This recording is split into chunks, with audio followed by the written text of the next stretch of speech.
سڵاتان لێبێت من توانانەقیم لە ئەڵلقەیەکی نوێی سەعاتی سفر هاتوونەتە ئەم نەسوورەکەی سلێمانی ئەم چەک و تانک و کەرەستە سەربازیانەی دەیبێنن ساڵانێک بۆ قڕکردنی کورد لەلایەن ڕژێمی لە ناوچووی بەعسەوە بەکارهێنراون. ئێستا بەشێک لەو چەک و تانک و کەرەستە سەربازیانەی ڕژێمی پێشووی لە ناوچووی بەعس لە مۆزەخانەی نیشتیمانی ئەم نەسوورەکە لە سلەیمانی نمایش کراون تاوەکو ڕۆڵەکانی کورد و نەوەکانی داهاتوو هەمیشە ئاشنابن بەوەی کە بەم چەکانە چی کراوە بەرامبەر بە کورد. ئەمڕۆ لە ئەڵلقەیەکی نائاسایی سەعاتی سفر هاتوونەتە سلێمانی و دەمانەوێت ئەو کەرەستە جەنگیانەی ئەو چەکە قورسانەی کە لێرە نمایش کراون و ساڵانێک ڕژێمی بەعس بەکاریان هێناوە دژی کورد بە نمونە باز بکرێت و باس لە جۆری چەکەکان و لە چی شەڕێکا بەکارێنراون و تەنانەت نرخیشیان و ئێستا ئەم چەکانە گەیشتون بە چی پێشکەوتنێک ئەگەر مابن لە جیهاندا. ئەمە لەگەڵ عەقیدسەلام ڕاوێژکاری 1964 بۆ کاروباری سەربازی هەمووی بە وردی لە ئەم نەسوورەکەەوە باز دەکەی. جەنابی عەقید دووبارە بەخێر بیتەوە. سپاسانەکەم، خۆتانیش بەخێر بێنەوە. هەر بژین. چەک و تانکێکی زۆر لە ئەم نەسوورەکە دانراوە لە مۆزەخانەی نیشتیمانی ئەم نەسوورەکە. زەرورەکە نەوەی داهاتوو بزانن ئەم چەکانە چین و لە چ شەڕێکا بەکارهاتوون و چۆن ینی توانای سەربازی ئەم چەکانە چی بووە. من حەزەکەم یەکێک بەسەریانە بڕۆین و تۆ باسی بکەیکە چین. بە نمونە ئەم جۆرە ئەمە چییە و چی پێکرێت؟ ئەمە خۆی بۆ سەرباز بارکردنە ناقلە تەشخاص مدەڕعە. ئەم جۆرە چەکە لە ساڵی 1961 دەستیان کرد بە تەسمیمی ینی دروستکردنی چاک و ساڵی 1965 لە 1966 ئەمە هاتە مەیدانەوە. باش، ینی بەکار هاتە ناو سوپاکانەوە، پێوترێ BMP1. ئەمە لە دەوری 7 مەتر و نیو درێژیەتی 30 ملیم درعی هەیە لە پێشەوە، لە تەنیشتەکانەوە 20 ملیمە لە بەست ئەستوریەکەیەتی. بەڵێ بە ملیم حیسابیەکەین ئێمە. قورسیشی لە دەوری 13 تەن و 200 کیلۆ بێتن. ئەمە لەلایەن کۆمپانیایەک ینی موسینگەی دروستکردنی چەک و مەچینە لە یەکێتی سۆڤێت کۆن کە پێوەترا گۆرگان ماش زاڤۆرد لەلایەن ئەوانەوە تەسمیمی ئەمە کراوە دروست کراوە. تەمان خۆی ئەمە 3 نەفەری تایە BMP. یەکەمیان کە بڵین شوفێرە جێی دانیشتووی، دووەمیانەوەی کە تۆپە کاردێنێتن، سێمیان ئامری دەبابەکەیە کە لە سەریە بێتن. تۆپێکی بچووکی پێوێ لە جۆری 73 ملیم، بەڵام لێرە لەبان تۆپەکە گەرسەیکەی پارچەیە ئاسن هەیە، ئەوە لەوێ موشەکێ داهاندرا پێوترا مالیۆتکە. مالیۆتکە لێنانە داهاندرا ئەوە بە تەل ئیشەکە دژی تانک سوکەم تۆپە زەعیف و بەرامبەر بە تانک نەیەتوانی بەکار بێتن. جگەلەوەی کەسێ تیا بوو بڵین 11 کەسێ گرت بەکارە هات بۆ سەرباز کە بگاتە سەنگەری دوژمن بەبێەوەی. ڕێکمە بەسمەوە بپرسم ئەمە بۆچی بەکاردەهات بە دیاریکراوی و عێراق لە چی شەڕێکا بەکاری هێناوە؟ ئەم BMP1 لە جەنگی عێراق و ئێران بە زۆری بەکارهات. باشە، بۆ بارکردنی سەرباز و لە ناو سووریا شەڕی ناوخۆی سووریا زۆر بەکاریان هێنا. ئەمە وەکو بەجەناتم وت 13 تەن و 200 کیلۆ ئەبێتن، 300 هۆرس پاوەرە مەچینەکەی، زۆر سەریع لەسەر خۆڵ ئەتوانێ 65 کیلۆمەتر بڕوە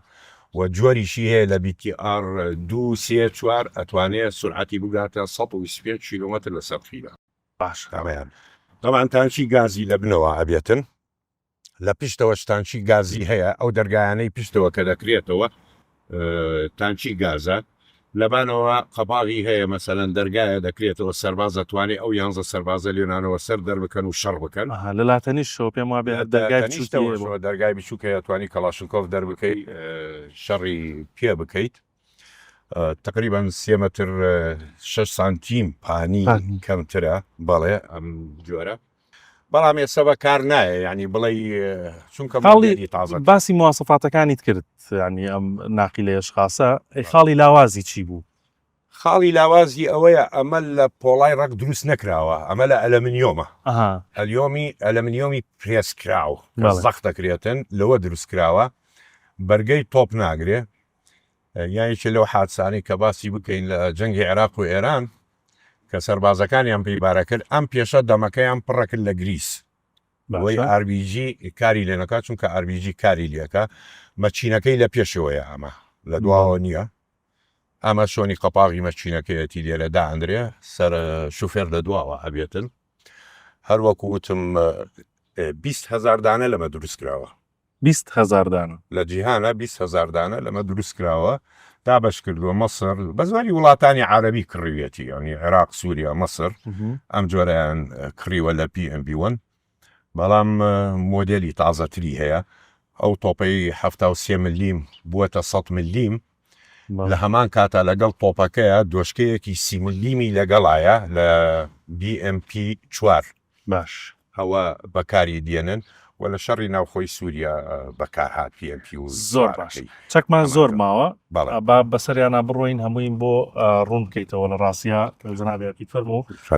لەگەڵم لەسەر ئەم تابلویانە کە لەسەری نووسراوە لەلایەن مۆزەخانەی ئەم نەسوورەکەەوە ڕوونکردنەوە بۆ کەسانەی کە سەردانیەکەن دراوە هیچ تێبینیە کتەیە لەسەری یان هیچ ئەوەی کە زیاد ینی ساڵی دروستکردنی ساڵی 1970 بەس خۆی ئەمە لە 66 هاتە خزمەتەوە بەستە و ساڵانە هاتووەتە عێراقەوە کە وەری گرتووە ئاینی سێ کەس سایق و ڕامی و ئامرەکەی تایە هەش سەربازەگرێ بەڵام ئەتوانی زیاتر تۆپەکەی 73 ملیم ڕاستە PKT محوەری ئەوە PKT ئێمە بە کوردەواری خۆمان پێڵین بەگەتە ینی وەکو بیکەیسی بەکاردێتن لەبانی بەسەوە نەی هەیە کە ئەتوانێت موشکێکی مالۆتیکای هەڵبگرێ لە بانخۆی دژی تانک زیادکرێت.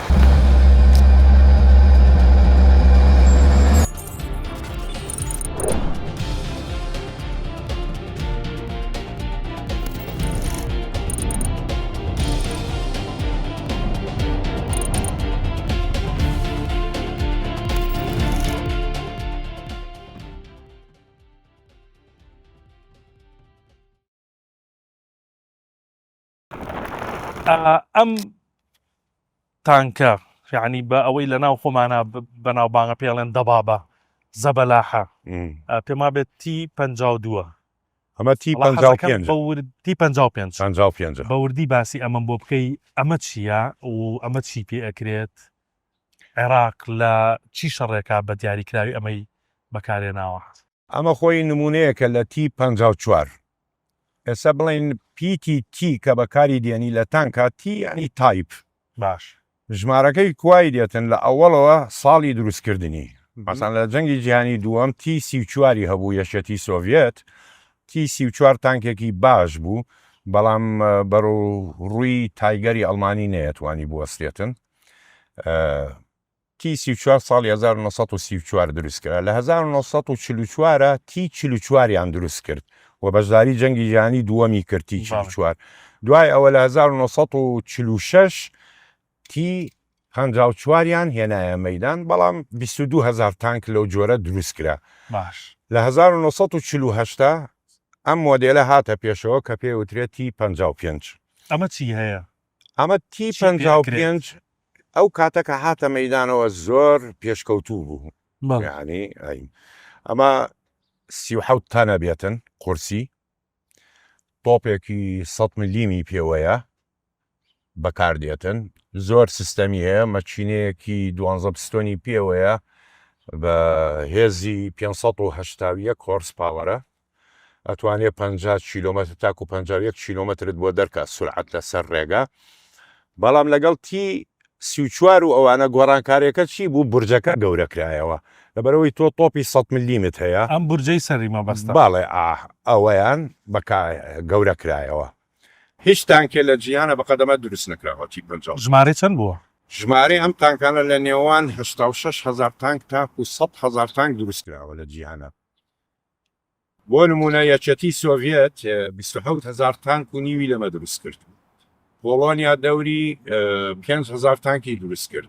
چکسلوڤاکیا 5,000 تانکی دروست کرد لەگەڵ T54 ئەگاتە 11,000 تانک چین ئەم تانکەی دروست کرد کە پێیانەوت تایپ 59 نەوەک 55 بەڵێ دوایەوە دەستکاری کرد تایپ 69 و تایپ 79 طبعا ئەم تانکە و کاتە کە دروستکرا نیزامی لیزەری تیا بوو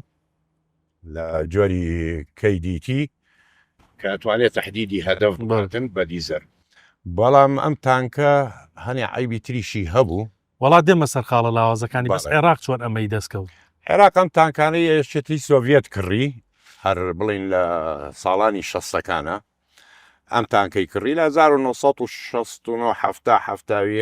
ئەم تانکە نرخی لە دەوری $200,000 بوو ئەو کاتە $200,000 بووە $100,000 چەندێکی کڕی بە ژمارە تقریبان عێراق زۆری کڕی زیاتر لە 2000 تانکی هەبوو لەمە لەم جۆرە T55 بەڵێ ئەرم جۆرە T55 طبعا وەکو بڵێن دیکەیتی تایە دۆشکەی بەگەتە باشە لەبانەوە پێشەوەی کە دۆشکەی تیابێتن 12.7 ملیم ئێمە لە کوردی پێڵین 12.5 بەڵام خۆی 12.7 ملیمە پێوەی نەبوو ئەو دۆشکەیە بۆی زیادکرا بۆی زیادکرا لە ساڵی 1960 و بڵین 69 بۆی دانرا کاتێک هەلیکۆپتەر هاتە مەیدانەوە دژی تانک مەترسی بوو بۆ هەسان دۆشکەیەکیان بۆی دانا 12.7 ملیم بۆ ئەوەی خۆی بپارێزیە دژی هەلیکۆپتەر و ئیشی کەش طبعا درعەکەی 99 ملیمە درعکی بە قووەتی هەیە لەو کاتەیە دروستکرا لە تەنیشتەکانەوەش بە هەموو جۆرێکی طبعا لەسەر ئەمە بستم لەسەرەوە کە باسی کردووە چۆن جیاوازیەکەی لەگەڵ T55 تانکە تازەکانە کە باسمان کردو پێشتر لە بەرنامەکانە باسمان کرد من حەزەکەم لێرە بەینی بۆم ڕوونکەیتەوە لێسە لە بەردەستمانە ئەم تانکە مەشقی زۆری ناوێ ئاسانە بەکارهێنانی باشە 4 کەسی تایە بڵێن شوفێر ڕامی مخابر و ئامری دەبابەکەی تایە بەڵێ تۆپەکەی وەکوتم 100 ملیمە ئەمانە قاوانی پێوەیە تەقاەکە حەوزی تایە خاڵی زایفەکانیشی بۆ جەنابەت ئەمانەی کە ئێستا باسمان کرد بۆ جۆرەیە ئەمە لە چ شەڕێکە عێراق بەکارهێنا ئەم تانکە لە شەڕی 6 ڕۆژە 1960 دژی ئیسرائیل بەکارهات ئەم جۆرە باشە و لە 1970 لە شەڕی تشرینە ئەم تانکە بەکارهات تایبەتی سووریا یعنی زۆر بەکاری هێنا لە یەک هێڕشێکە بە شەپۆڵ 1200 تانکی لەمە نرد بۆ جۆران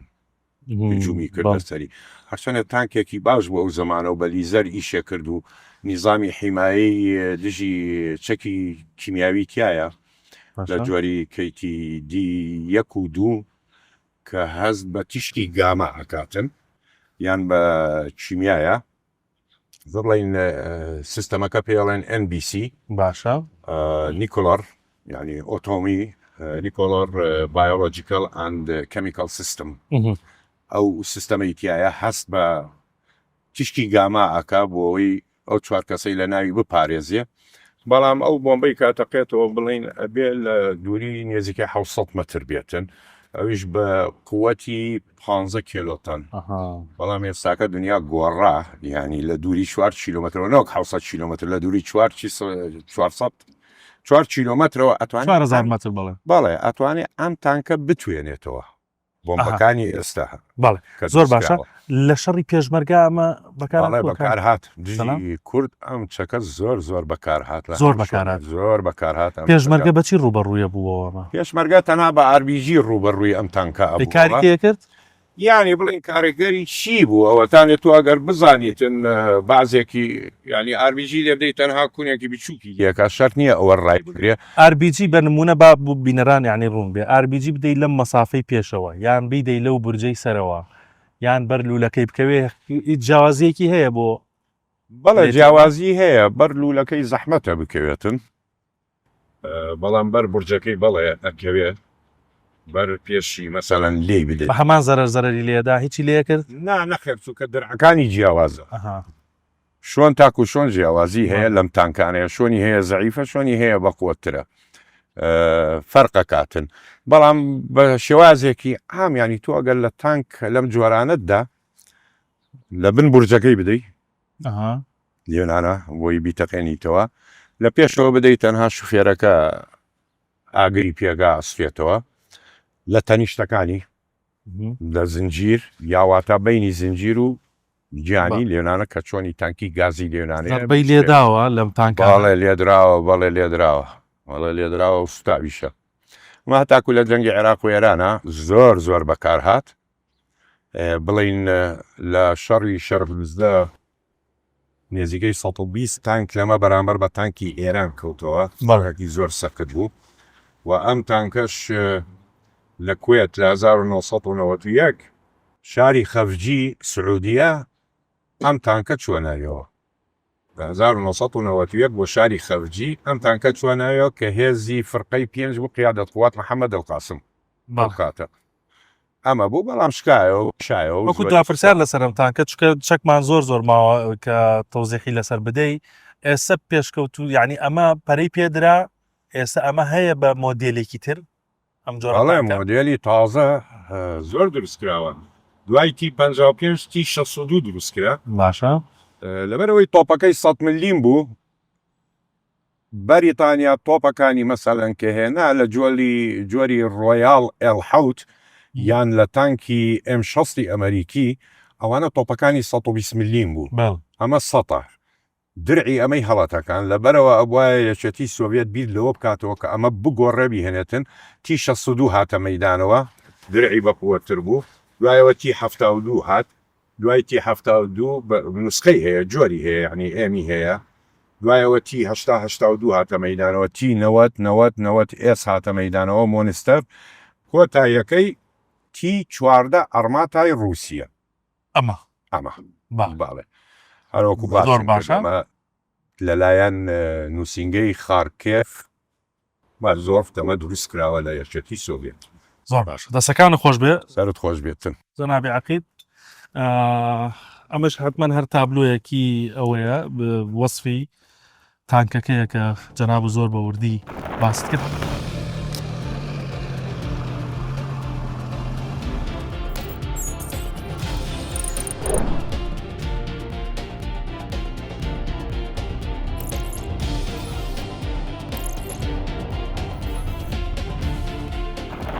حەزەکەم بەسەر چەکەکانی تریشە بڕۆین بەڕاستی ئەو ڕووکردنەوەانە ئەمەش هەر ناقیلەیە ئەمە شەر ناقیلەیە بەڵام ئەم دوولولەیە ئەمە بەسەریەوە ئەوە چیە و ئەمە بەچی بەکاراتوە ئەمە خۆی بەرمایی پێوترێ لە ناو ئاوی شارڕوا پەڕێتەوە بەڵام ئەمە ئیتر دروستکردنی ڕاوەستە ئەمەی سەر ڕاوەستە ئەوە بڵین دۆشکە با بڵین دۆشکە لە جۆری زێتیو 23 ملیم پۆین دوی لەسەرایە طبعاً چەکێکی زۆر باشە و 23 ملیمە تایبەتی بۆ دژی هەلیکۆپتەری فڕۆکە بە نزمی کە ئەفرێتن و گولەکانی خارقاتوانێ ئەمانە ببڕێ کونی کاتن وەکو ئەوی پێشوش BMP1 ئەتوانێ عینی کاری لێ بکاتن ئەمە شەر هەشت سەرباز تاکو 11 سەرباز هەڵەگرێتن بۆی پەڕێتەوە عینی تاقمەکەی سێ کەسە یەک بیکەیتی تایە عێراق چەندی هەبوو لەمە زۆر کەمی هەبوو ئەمە بە شێوازەکانی هەتا کۆمە بڵین دژی کوردەوە بەکار نێنە تەنها لە بڵین لە دەربەندی خان و دووەکانە لەبەر ئاوەکە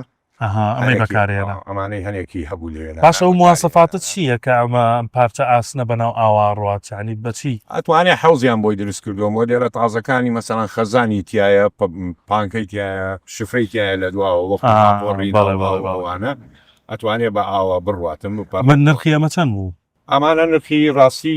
نازانم چەنێ بوو ئەو کاتە چونکە شتێکی وا نەبوو بەڵامەرەوەیان کە باسمان کرد $100,000 بوو ئەمەش زۆر کەم دروستکرا بوو لەلایەن وڵاتانی ترەوە زۆر کەم دروستکرا بەکار نەهات چونکە ئێستا دنیا گۆڕا پێویستیت بەمە نییە تۆ سیارەت هەیە پردەکە لە بانیەتی یەکسەرە چێتە ناوەکە پردەکەت بووە دروستەکاتون و لێە پەڕێتەوە پێویست بە ناکە ئەم هەموو ئاسنە سەر بکەی لەم جۆرە شتانە ئێستا زۆر باش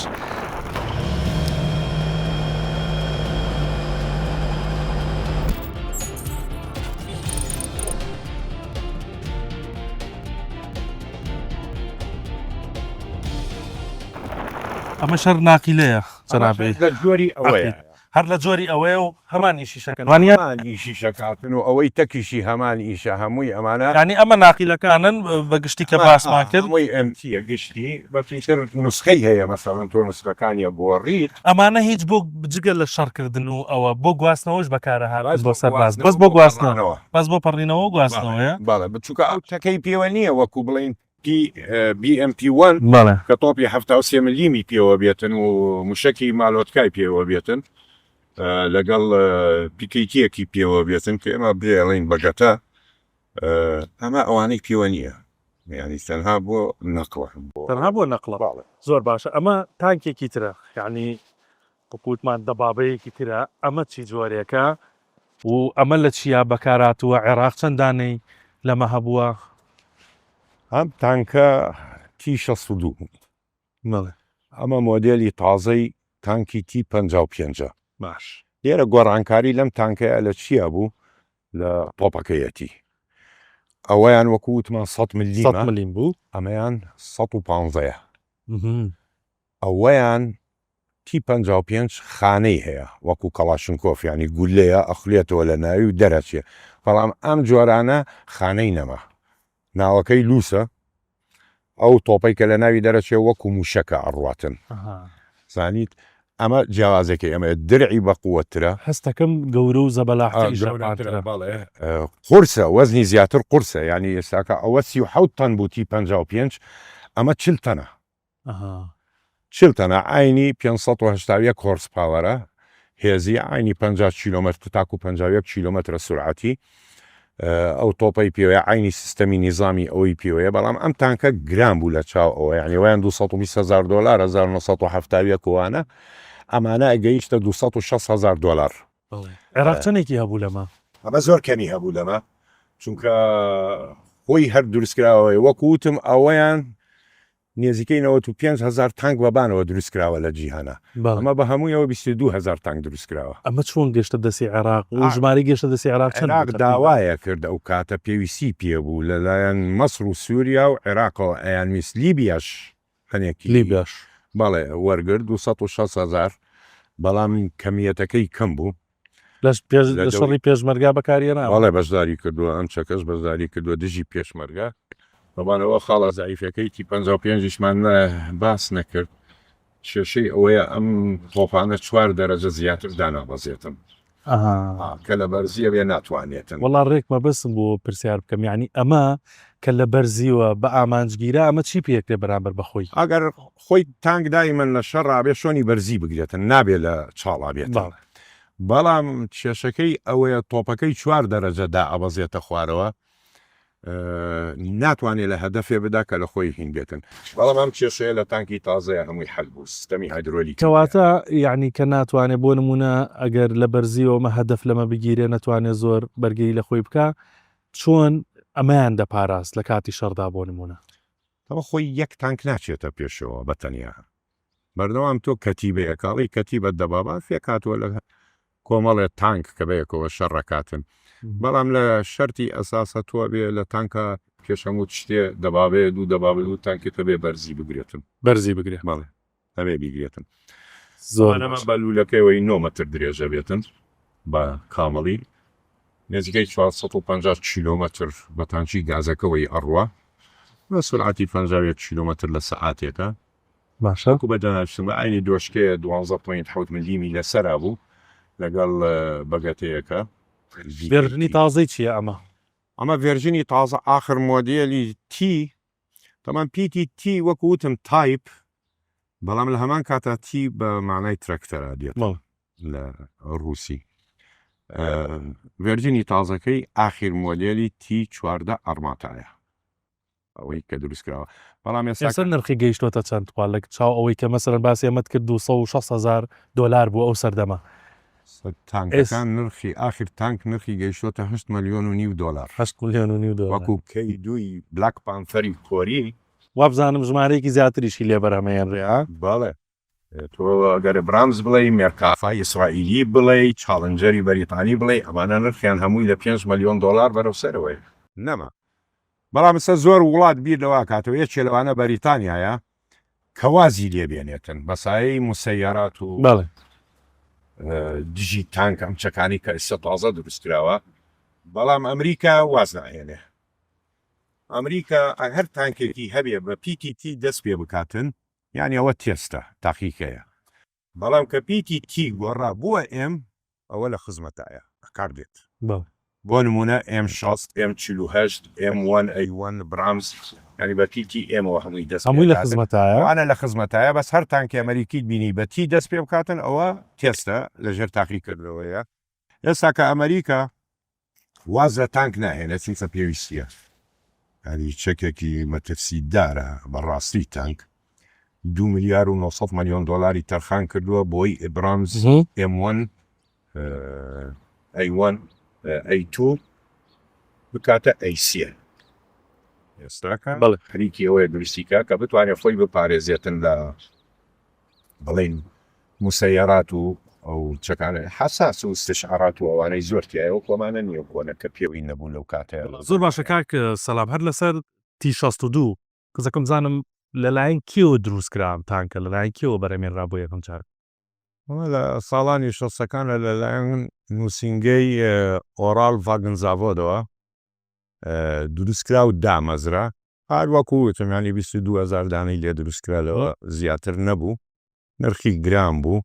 بەڵام ئەم تانکەش لە 1970 بەشداری شەڕی کردووە لە شەڕی تشرینی 1970 لە نێوان ئیسرائیل و سووریا و مەسر بەشداری کردبوو تر ماوە لەسەری باسیکەی بۆ نمونە مەسەلەن تۆ ئەگەر پیلەکانی مردبێتن پاتری باڵێ ئەمە تانکەکە بوتلی هەوای تایە ئەتوانی بەو زەختی هەوایە فلاونەکە بسوڕێنیتەوە ئەم تانکە بخەیتە ئیش بەبێەوەی پێویستیت بەوە بێت ئەو مواسەفاتانەشی تایە بەڵێ بەکاری نێنیتنەوە تەمە کۆتایی تانکی T62 کەس باز بکرێتن مەدە زۆر باشە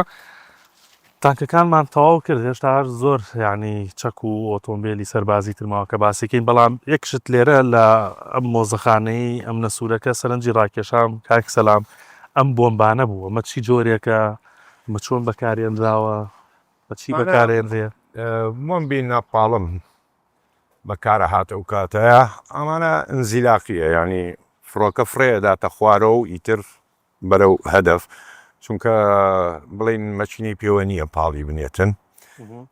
زۆر بەهێزە جۆرێکیشی هەیە فەراغیە بۆ نمونە ئەگەر بەکاری بێنیت کە ئەتەقێتەوە تەولیدی بڵین هەوایە دروست دەکاتن هەتاکو لە ژێرزەمیبی دەرگای ژێرزەمیش لێ ئەکاتەوە هەر بە زەختی هەوا بە زەختی هەواکەی بەڵێ ئەلەم جۆرانە تەبانەوە خۆشی قیاساتیە دایسە ئەی بەسی وەیکەیتەوە زەڕی ئەمە چیە ینی زیانەکەی چییە کە تەقێنرا لە شوێنێ وێرانێکە ئەو شۆنە وێرانەکاتن هەر بینایە بێ هەر شتێ بێتن لە ناویەداتن ئەمە زۆر بەکاریە ناڕژێمی باڵە زۆر بەکاریێنە و دژی کوردیش بەکاری هێنا بەڵێ لەلایەنەوە دروستەکراوە بۆ ئەمانە لە خۆی لەیان زۆر وڵاتەوە دروستەکرێت یەکێتی سۆڤێت چین دروستەکرێت هندستان بە تایبەتی ئەو چەکانی کە بڵێن دژی کورد لە ساڵانی هەفتە زۆری لە هندستانەوە هات هندستانەوە هات چونکەوان امتیازی باسی ئەوە لەلایەن فڕۆکەوە خێتە خوارەوە ئەمە لەلایەن چی فڕۆکەیەکەوە ئەم جۆرە بۆمبانە خێتە خوانە لەلایەن سیخۆیەوە لەلایەن سیخۆ مێک توانای ئەوەی نییە ئەمانە هەڵبگرێتن و فڕێ بداتن لەلایەن سیخۆیەوە فرێدرێتە خوارەوە ئیتر سیخۆی 20 سیخۆی 22 بە عەدەدی زۆر هەڵێگرتن بە جۆری فڕۆکەکە سیخۆی 20 فڕۆکەیەکی قورسانەیە توانی زۆر هەڵبگرێت سیخۆی 22 باشتر و زیاتر بەڵام سیخۆی 25 نەخێر عەدەدێکی زۆری هەڵەگرت چونکە 11 شوۆنی هەڵواسینی هەیە لە بن باڵەکانی لە بنزگی بەڵام فڕۆکەکانی تر 4-5 شوۆنی هەیە بۆ هەڵواسین توانای ئەوەی نەبوو کە زیاد هەڵبگرێتن و وەزنیشی تەوانە بێ بزانی قورسی ئەمە چەندێکە بۆ فڕۆکەکە کە هەڵیەگرێتن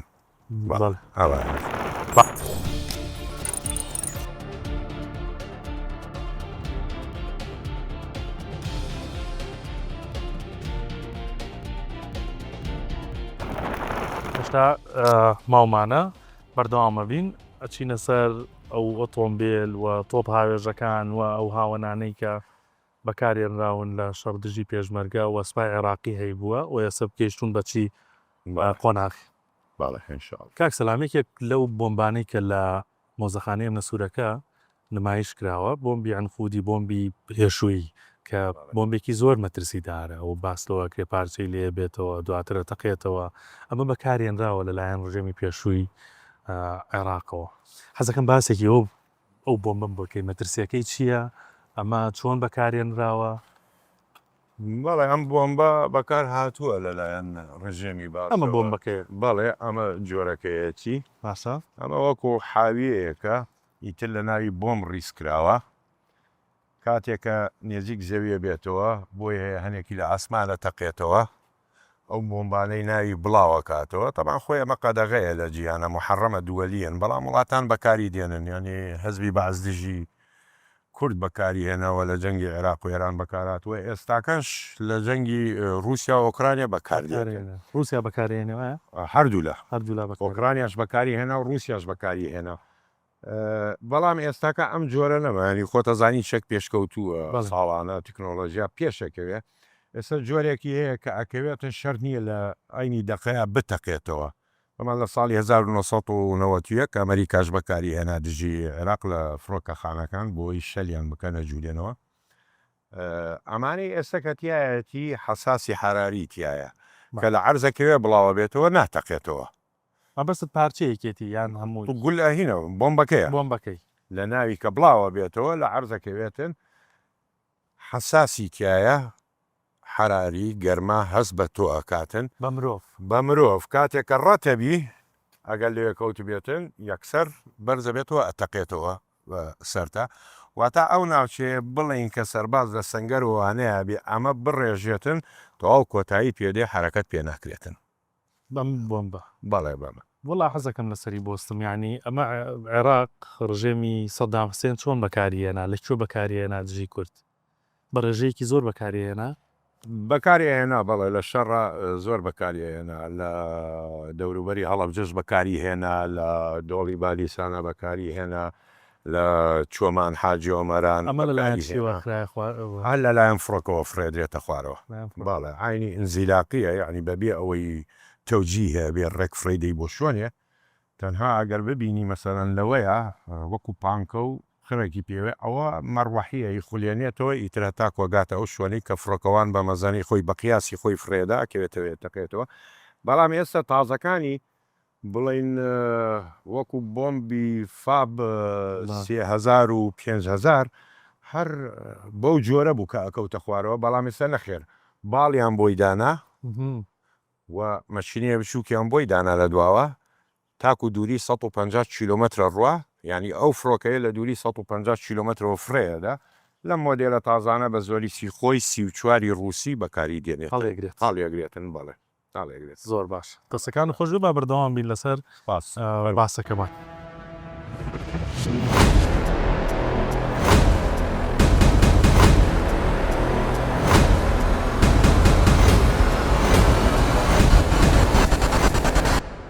یەکێکی تر لەو چەکانەی کە لێرە دەبینرێ و زۆریش بەکار هێنراوە زێتی و هەر لە ناو خۆمانار پێڵێن دۆشکە نازانم بەم نەوعانە هەمووی جا منەمەوێ ناوە سەربازەکەی بڵێ لە ڕاستیا و ئەمە چییە ئەمە دوولولەی پێوەیە و بۆچی بەکار هێنراوە ئەمە خۆی لە میلایەت یەکێتی سۆڤێت ئەمەی دروست کرد باشە زێتی و 23 ملیم سلاش دووە ئەمە دژی فڕۆکەیە باڵێ چەکێکی زۆر بەهێزە دیقەی ئیسابەی هەیە وەکۆوانەی کە نییە یعنی ئەم چەکە زۆر جیاوازە لەگەڵ چەکەکانی ترە بە وەزنی عامیەوە تقریبان لە دەوری 900 تا 950 کیلۆ دەرەچێتن ناگاتە تەنێ بەڵێ بەڵام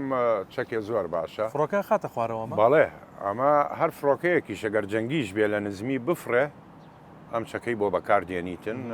کە لێی بدەیت دیقەی ئیسابەی وەکوتم زۆر باشە فیشەگی جۆر هەیە حارق خارقە ینی بڵین درعی 20 میلیم کوونەکات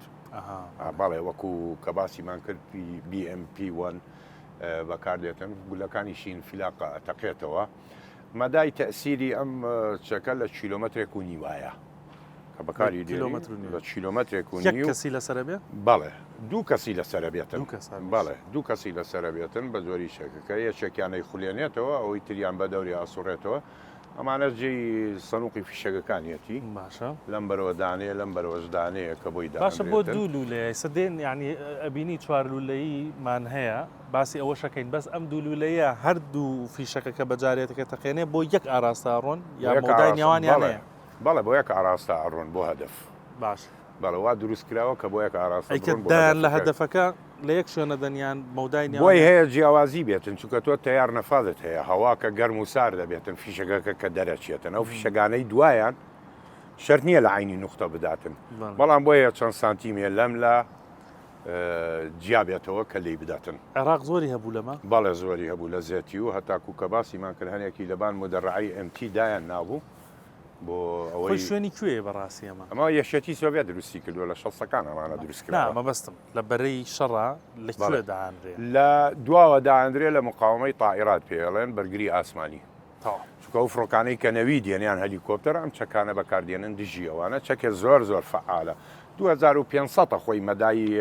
ڕاستی ینی لێرە من ئەمەی کە سەیرم کردووە نووسراوە 2000 ڕاستە 2000 هەوایی و 2000 هەوایی و هەزاری وایە بەڵام خۆی لە 1500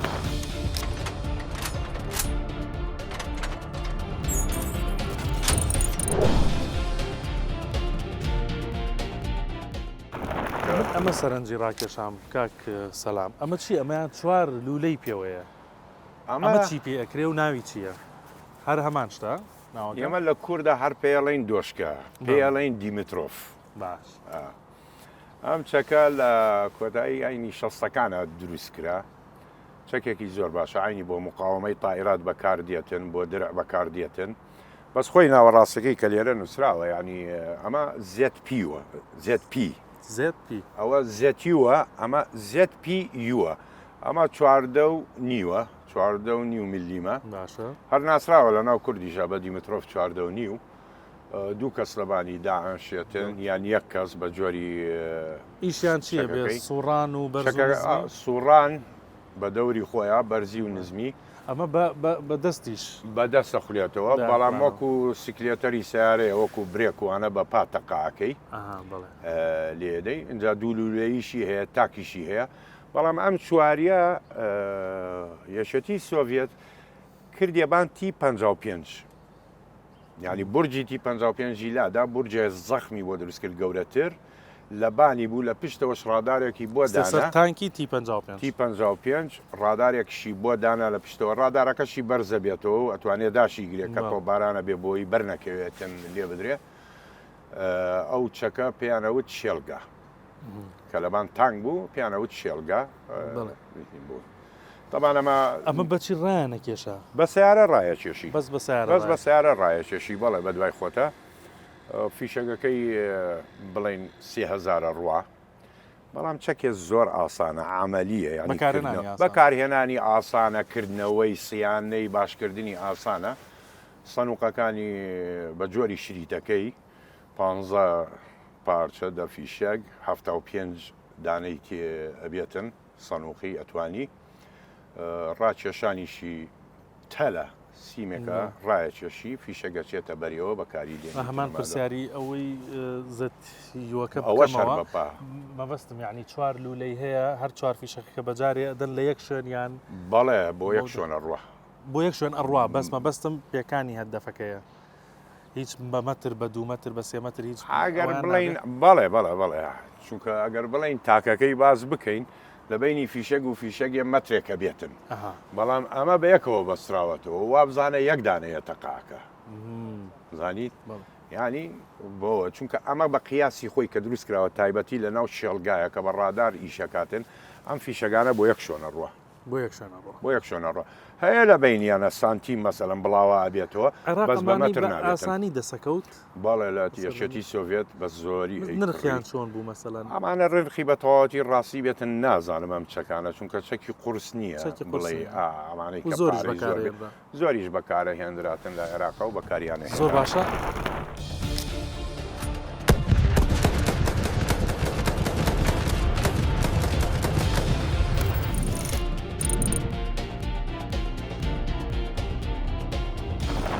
ئەمەیان باسکەین جار لە پێش بەرنامەکە پرۆگرامەکە هەر لە بەڵێ. خۆتەوە نازانم زۆر دانی خێر و بەمەیان نانا ڕق لێ بوو ئەمە بووە یعنی ئەمەیان چیە ئەمە دوو لولەی هەیە و شتێکی گەورەترە لە چاو ئەوانی تراو ئەمە چەکی سینیە باش. ئەمە لە چین دروست کراوە ئەم چەکە ئێموانی پێڵێن ئێم1 ئەم چەکە کارکردنی سەخت بوو یعنی تۆسەی کە چەند کەسیەوێتن کە دامەشەیە دوو سێ چوار کەسیەوێتن وەکو ئەوانەی کە نییە ینی یەک نەفەر بێیان دوو نەفەر بێ بەکاری بێنێتن بە زۆری ئەم چەکە لە شەڕی کۆریا بەکار هات ڕاستی کاتێک بڵین ئەمریکا لەگەڵ کۆریای باکوور و باشوور کە بووە شەڕیان چین ئەم چەکانەی هێنا بۆ هاوکاریان و یارمەتیانیدا دقەی ئیسابەی نییە وەکو زێتی و بە توانای ئەوە بێتن ینی ڕاستەکەی لەبەرەوە من بە چەکێ باشی دانانێم ڕاستی زۆریش کەم بوو لە عێراقا ینی ئەمە یەک نمونە لێرا بینی بڕوان ناکەم لە شوێنی کە نمونەی تر ببینی لەم چەکەیە لەبەر ئەوە ینی ئەمە زۆر مەرغوب نەبوو نانەخێر کە هەم خەڵکی زۆرەویست مەسەلەن سەرباز و بەکارهێنەر و هەمیش مەسلەی فیشەک و ئەوانەی تۆ فیشەگە تا بزانە قیاساتی هەیە فیشەگەانی سەکە بەکاری دیێنی 4.5 ملیم ئەوە فی 14 ینی 14.5 فی 14 ئەم جۆرە فیشەگانە بە زۆری دەسەکەوت چکە زۆر چەکەیە ئەمە بەکاردێنێ بەڵام ئەمە جیاوازە ئەمە هەتاکو 4.5 نییە ئەمە 37 ملیمە یعنی زێتی و 23 ملیم ئەمە 4.5 ئەمە 37 ملیم ئەم جۆرە فیشەگانە کەم بوو ئەوەی بڵی کە بەردەوام هەم بێتن بە زۆری بەکاری بێنم نەخێر ئەمانە کەم بوو ئەم فیشەگانە لەبەرەوە بە کەمی هەبوو بە کەمی بەکارە هات زۆر باشە تۆپاوێژی باشیشی لێ ئێرە ینی حەزەکەم لەسەر تۆپاوێژەکانیش قسە بکەین فەرموو تۆپاوێژەکان حەزەکەم لەسەرەوە قسە بکەین بۆ نمونە ئەمە دانەیەکیانە وە بزانام دوودانەیەکی تریشی لێە تۆپاوێژەکان ئەمەیان چییە و لە دووری چەندێکەوە ئەم تۆپە هاوێژراوە و نەوعێتەکەی چییە؟ ئەم تۆپە یەکێتی سۆڤێتە باش بەڵام وڵاتانی تریش دروستیان کرد وەکو چینوانە ئەم تۆپە 122 ملیم دیثێرتی پێوترێتن یەکێکە لە بەنەو بانگدین تۆپەکانە یعنی ئەم تۆپە دیقەی ئیسابەی زۆر سەیرە هەتاکو لە سوپاکانە پێڵێن تفەنگی مەدان تفەنگی شەڕ بندقەتن معرەکە ئەم تۆپە قەوسی ئاگری 15 کیلۆمەترە توانێت 15 کیلۆمەتر پێش خۆی تۆپەکەی کە گولەکەی بگاتن جۆری گولەکانی کەی هاوێژێ خارقی هەیە دژی بڵین درع و ئەوانە مەهداتی هەیە دووکەڵی هەیە تۆپی احتیادی و ئەوانە بەڵام بەڕاستی تۆپێکی یعنی من خۆم شخصی زۆرینە لە دەوری 5 تەن و 300 کیلۆیە دەرەچێتن 5 تەن ینی ئەمە لە دووری 15 کیلۆمەترەوە دەتوانێت بەڵێ هەدەف بێنێتن تێی بگرێتن ئەما وەکو ئەزانی تۆپ کە بەکاری دێنی تۆ نەخشەت هەیە نەخشەی عسکەریت هەیە ڕەسەدیت هەیە شۆنی تۆپەکەت هەیە و شۆنی دوژمنیشت هەیە هەر بڵین نەزەرەیە فیتاغۆرس بەکاردێنیت ئەگەر تۆپەکەت لێرە بێتن ڕەسەد لێرە بێت دوژمن لێرە بێ ئەم دوو قۆڵەکەنەوەتە ئەکاتە مەسافەی قۆڵی سێوانەکەیان ئەکاتە ئەو مەسافەیە ڕێک ئەیتوانێت تۆپەکە مەسافەکە دەربکە و تێی بگرێتن طبعا نەخشەش بڵین باکوور و ڕۆژهەڵاتە دوو ژمارە لە بانەوەی و دوو ژمارە لە ڕێی تەرەف ڕۆژهەڵاتە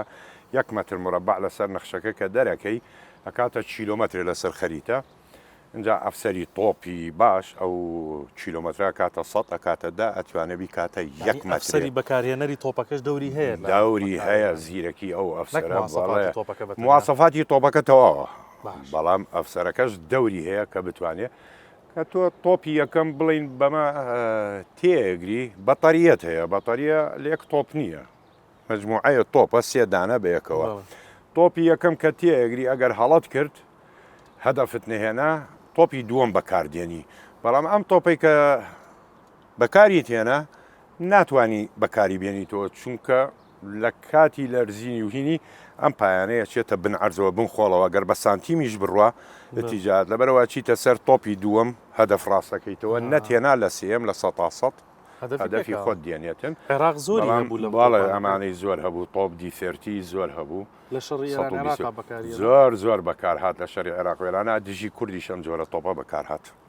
باڵێ مەبەستم بوو یعنی کەس کە مەوداکە 15 کیلۆمەتر مەودایەکی زۆر ئەمە هەدەفێنێ ئەوە بزانم کە مەترسی لەسەر تۆپەکە خۆی نەبووەکەوەنە دوور بێ لە لایەنی بەرامبەرەوە وانە مەترسی لەسەر نەبوو دوور بوو ئەگەر تۆ ئەگەر لە جەبهەیە بێتن شۆنەکەی بدۆزرێتەوە چونکە تۆپ جگەل لەوەی ڕەسەد ئەفسەرێکت هەیە پێڵێن وەمیڤ بڵاچەی ئاگری تۆپی دوژمن ئەگەر هات و شۆنی تۆپەکەتی دۆزیەوە ئەو بە تۆپی گەورەتر ئەتوانێت لێت بداتن و ئەم تۆپانە لە ناو بداتن.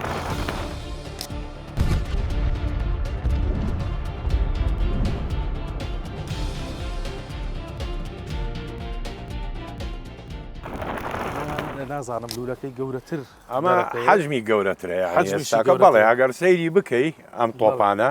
هەر عینی دی چی پێڵێن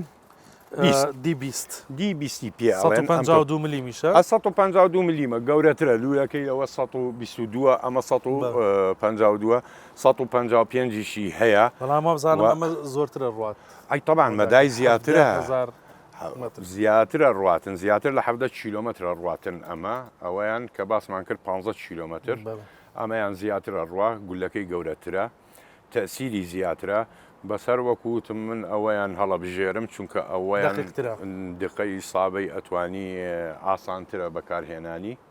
ئەلەم جۆرە تۆپانە 155 ملی 152 ملیم ببوورە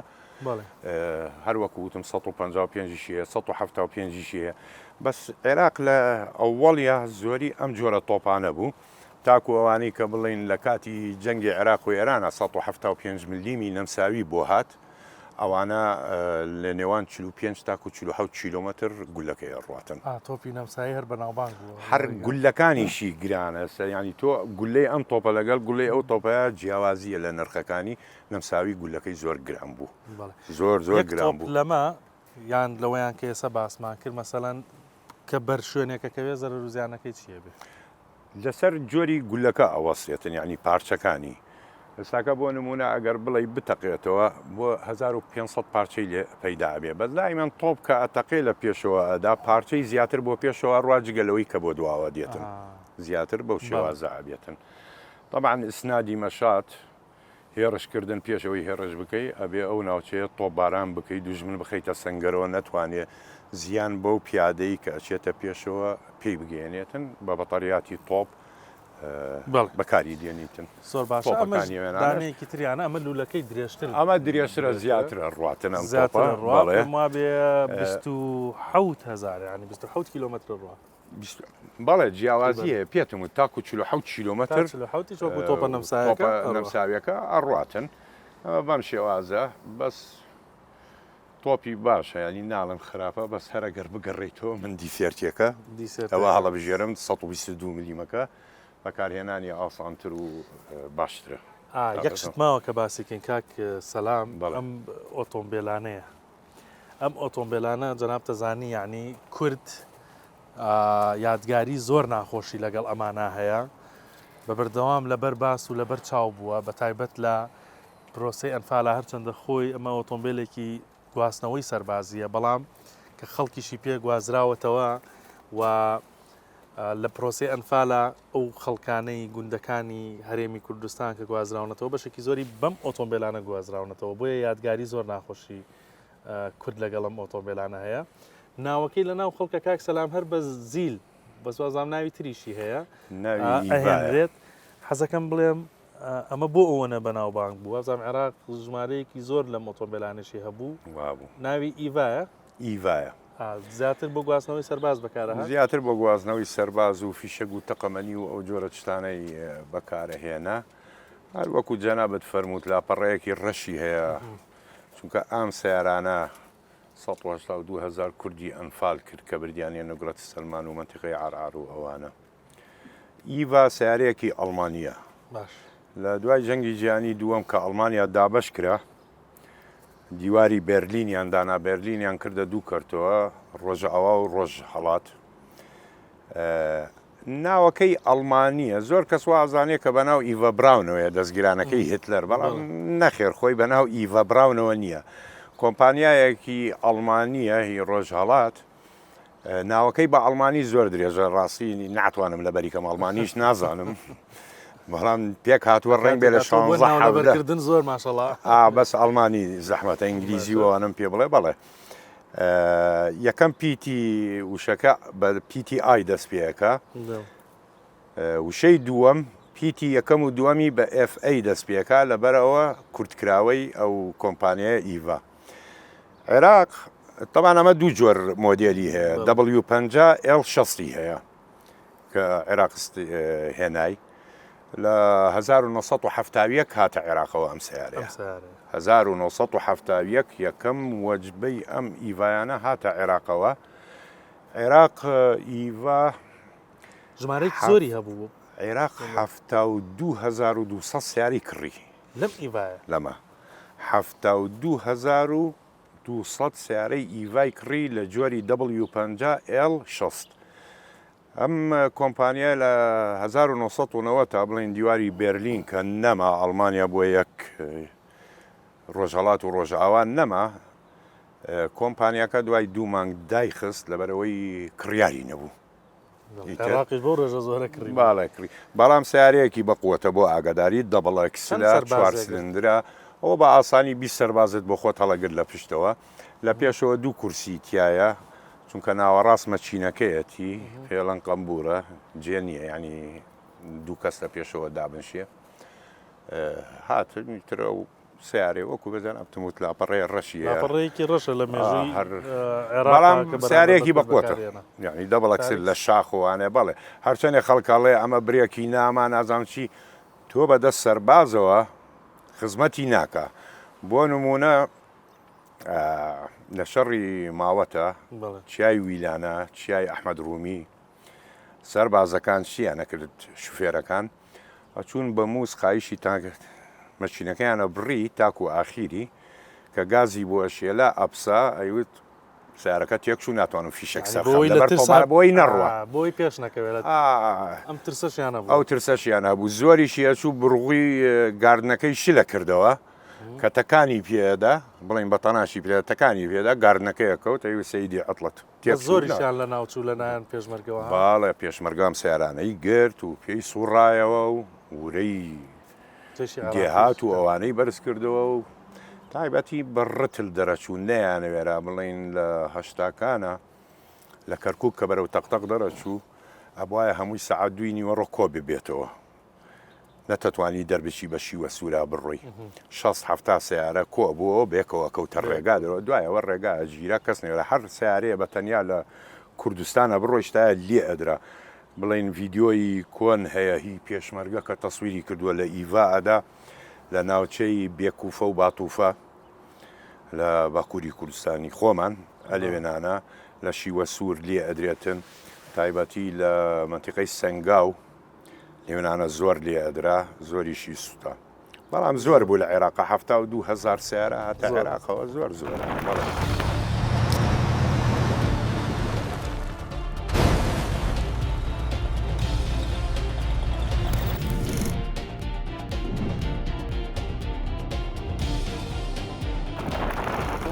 پرسیاری گشتیم لەسەر کۆی چەکەکان و ئێستا لە دنیا چی گۆڕانکاریێکیان بەسەرهاتووە ئەوانەی کە بە تایبەت لە عێراق لە خزمەتا بوون بۆ نمونە بەکارێنراوە لەلایەن سوپای عێراقی ئەو کاتەوە هەمە بۆ نمونە چی چەکێک لەناو ئەم چەکانەیە زۆر مەسەڵەن بەکارهێنراوە زۆرترین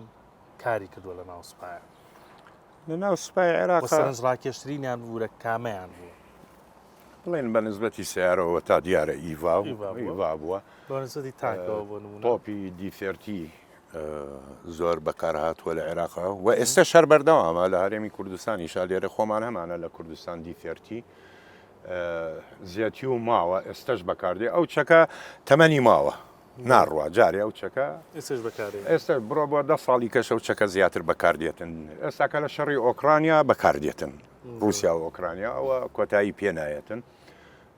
بڵین دیمترۆف ZPU ئەوە بەکاردێ بەڵام جۆری تانکەکان T55 و ئەوانە نەما کۆتایی پێهات بەکەڵەکەم زەمانە نایە چونکەوە تۆپەکانی وەکو وتم 100 ملیم و 115 میلیمە برامزی ئەڵمان یا ئەمریکی ببوورە 120 میلیمە ئەم درعانە مەودای ڕۆشنەکەشیان جیاوازە 1 ڕوا ئەوە گولەکەی 2500 ڕوا فەرقەیە بۆ سەردەمە کامەی زۆر ئەوە بووە بۆ سەردەمە تی 55 تی 55 یانی وەکو وتم زیاتر لە 95,000 تانک لەوە دروستکرا لە جیهانە شەڕی زۆر کردووە هەتاکو بۆ ئاگاداری دانەیە لەو تانکانە تی 55 کاتی جەنگی عێراق وێران دەستی پێکرد دانەیە لەوانە بە تۆپەکەی خۆی هەلیکۆپتەرێکی CH کۆبرای ئێرانی خستە خوارەوە تێیگەر بەر هەلیکۆپتەرەکە کەوت و خستی خوارەوە حادسەیەش بەناو بانگە ینی کەچی ئەو تانکە بەناوبانگە لەلایەن پێشمەرگەوە سوانراوە ئەو سەردەمە تێکشکێنرێت تێشکێنرا و لێدرا و سەوا بزانام دانەیەکشی لە وێنانە شۆنی ئاربیژەکەی پێوەیە کە ئاربیجی لێدراوە بەڵێ هەرچەنێ ئیشی شەکە ئەستا و تانکانە ینی چونکە بە ئیشکردن هاتووەتە ئێرە ئەوەی باسییان کرد زۆر باشە لە گۆڕانکاریەکانەوەی بەسەر ئەو تانکانە هەرچەند باسمان کرد بەڵامەوە بەوردی کە ئێستا گەیشتووە بەچی ئاستێ گۆڕانکاری لەو تانکانەی کە لە سەرەتای بەرنامەکەەوە باسمان کرد تی 55 تی 62 تانکی ئێستا زۆر پێشکەوتنی بەخۆیەوە بینیوە گەیشتۆتە چی ئاستێ لە دنیاە تانک وەکو باسمان کرد جیاوازی ئەو کەسانەی کە نەزانن ئەمە 55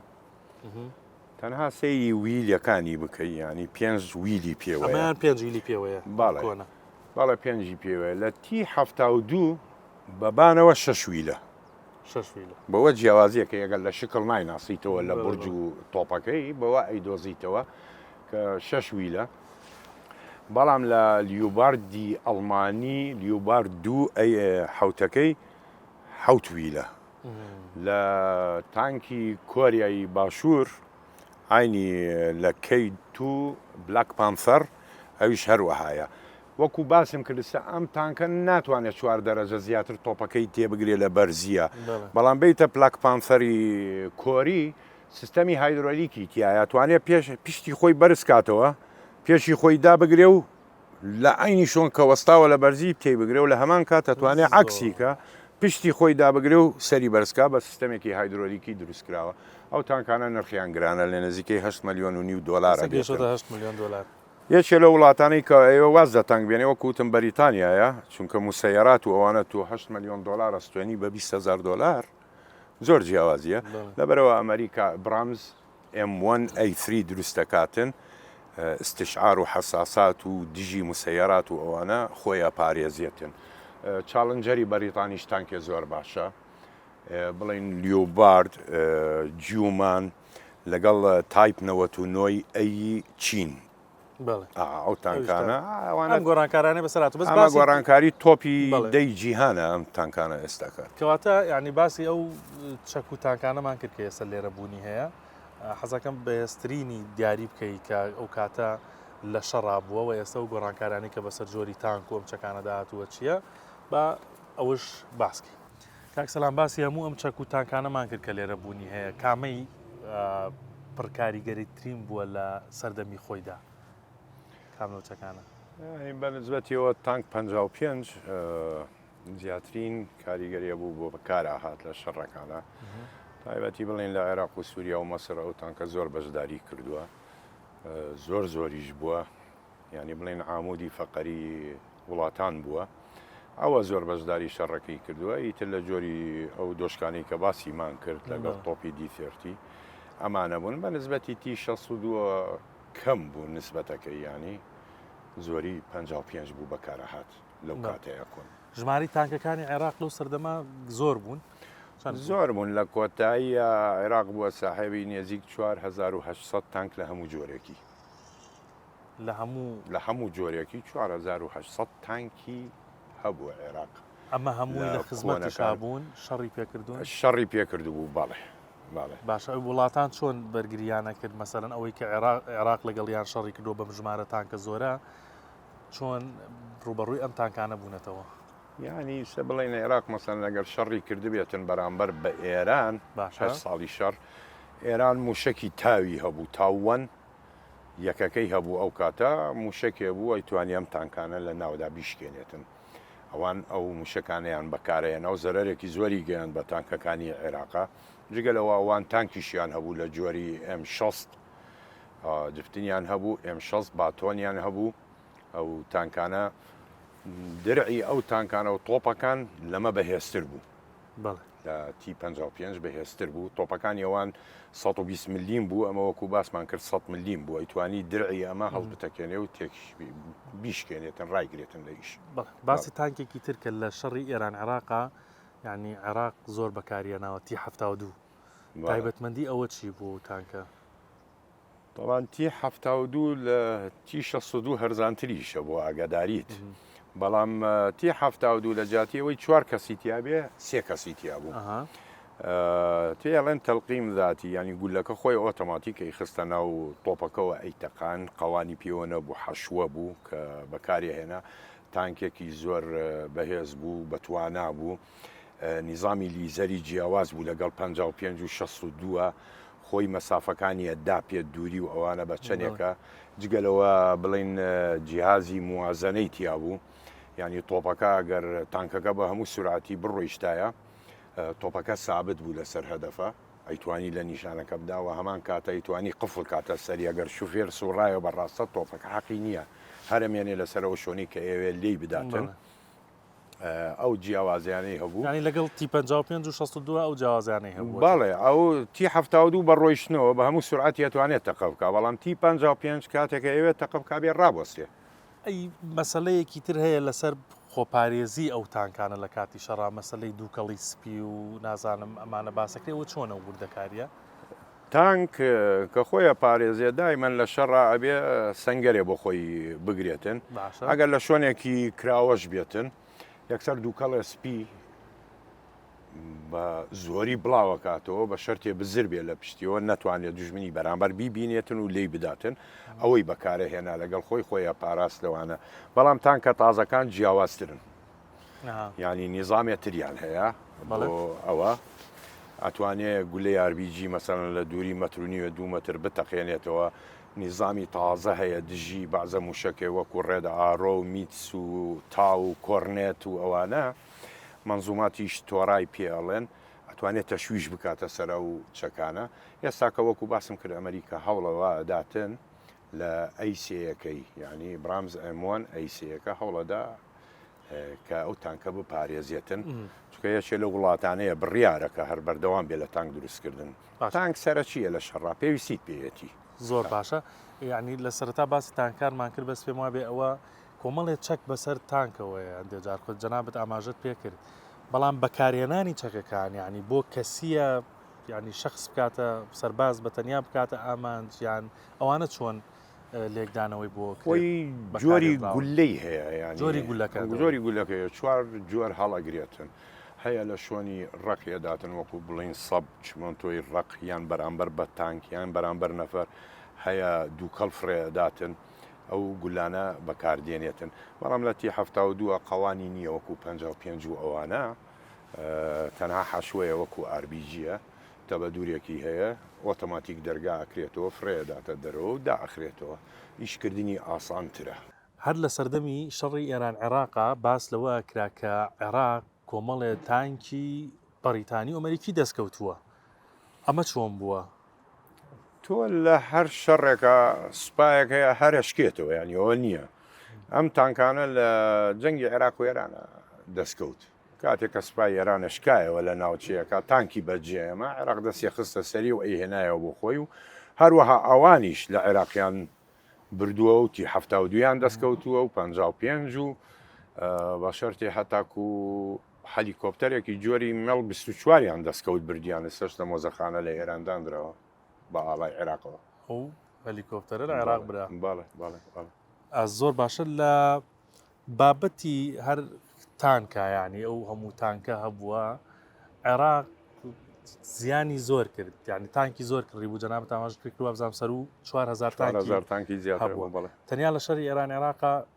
ینی مەزەندە دەکرێت چەندی لە ناوچوو بێ لەو تانکانێ لە 8 ساڵی شەڕا زۆری لە ناوچوو تایبەتی بە موشکی تاو ئەوانە لە هینە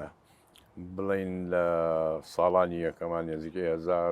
1800 تانکی ڕۆیە عێراق لەو شەڕانەیە. مەزیانێکی زۆر باڵێ زۆر زۆرەوە تاکو لە شەڕی تشرین ساڵی 1970 زۆری لێ ڕۆی لە جۆلانە، بەڵام بەقەد سووریای لێ نەڕۆی. سووریا بە 1200 تانکەوە لە جۆری تی 55 ڕشی برد لە 1970 ئەو تەنکانە لە ناوچوو. تانکێکی تری هەبوو پیانەوت شێری بابل، ئەسد بابل. ئەم تانکە چی بوو؟ تانکی شێری بابل ناویان لێ نابوو، خۆی عێراق ناوی لێ ناوە شێری بابل. ئەوە لە منشعی عەکەرکۆف لە تەسنی عەسکەری عێراقی دروستەکرا لە ساڵی 1990 بڵین کە حیسارکرایە سەر عێراقی تر نەیەتوانی ئەم چەکانە بکڕێ. تانکی تی 72 بە پارچە بۆیە هات کراوە، پارچە ئەهات بۆ عێراق. عێراقیش لە عەکەرکۆف ئەیبەستیەوە و ناوی لێ نابوو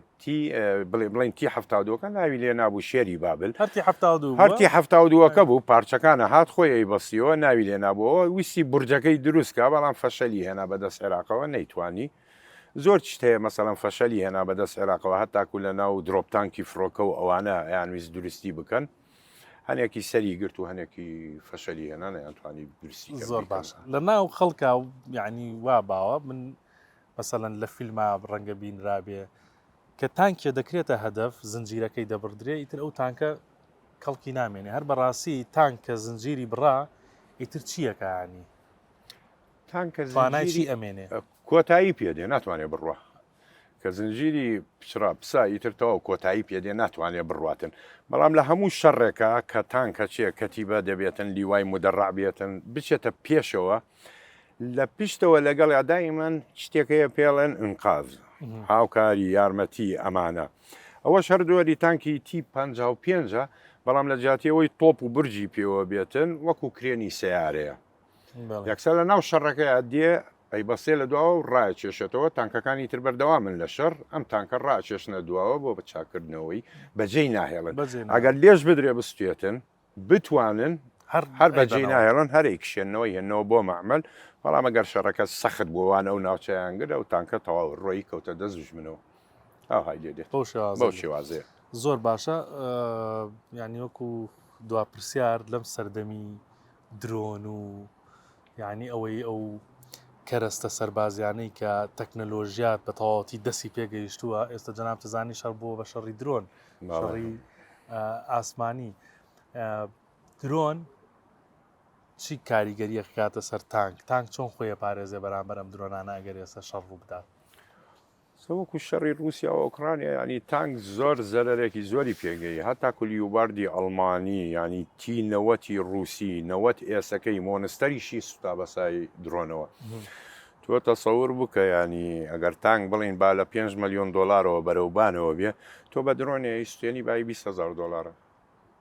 کەمتریش. ئەنی شەڕی جاران تەمان تانکان سەلامەتتر بدەرەچوو لی بەدڵنیاییەوە جاران سەلامەت دەرەچوو، بەڵام ئێستا کە جیاوازە تۆ و پارەیە سوێنی لە بەرامبەر ئەوە زۆر زۆرە. لەبەرەوەستا ئەو وڵاتانەی کە ئەیانوێ مەسەڵەن تی 14 ئەرماتای رووسی یان ئەبرامز M1A3 ئەمریکی یان کەی دوی بلاک پانسەری کۆری، هەتا کوچینەکان ینی تایپ 99 ئەیەکەیان ئەوانە هەمووی استشعار و حساسی تازەیان تایداناوە دژی درۆن و ئەوانە کە خۆی بپارێزێتن، چکە تۆ ئامادەنی 8 ملیۆن دلار بستوێنی بۆ 20,000 دلار. وڵا با پرسیارێکی تر بکەم ئینجا کۆتایی بەم ئەڵلقەیەنم. ینی ئەوەی کە مەسەلەن کە تۆ ئاسمانی وڵاتێک کۆنتترۆل کرا لە شەڕەکەیە، تانک و زرێ پۆش چی پێکرێ؟ زەرارێکی زۆری پێگا ڕێنگ بە سەرکەوتن بە شەڕەکە بێنێ، بەڵام بە زەرارێکی زۆر کۆتایی پێدێتن. ئاسمان شەرتە کە تۆ کۆنتترۆلیکەی بەبێ ئاسمان ناتوانانی شەڕبەریتەوە. زۆر باشە، سپاست دەکەم. ئەوەی کە ئەمەڵقا بە شێوەیەکی مەدانی لە مۆزەخانەی نیشتیمانی ئەم نەسوورەکەەوە ئەم چەک و تانک و کەرەستە سەربازیانەت بە تەواوەتی ڕوون کردەوە لە سەردەمی بەکارهێنانیەوە هەتاوەکو ئێستاش کەچی تەتەورێکی کردووە. سپاس بۆ عقید سەلامەت ڕایۆشکاری نەسەر و کارباری سەربازی. سپاس بۆ بینەری ئێوەش. سعاتی سفر بەردەوامی هەیە و لە ئەڵلقەکانی داهاتووە زۆر باسی ترماوە کە باسی بکەین. خواتان لەگەڵ.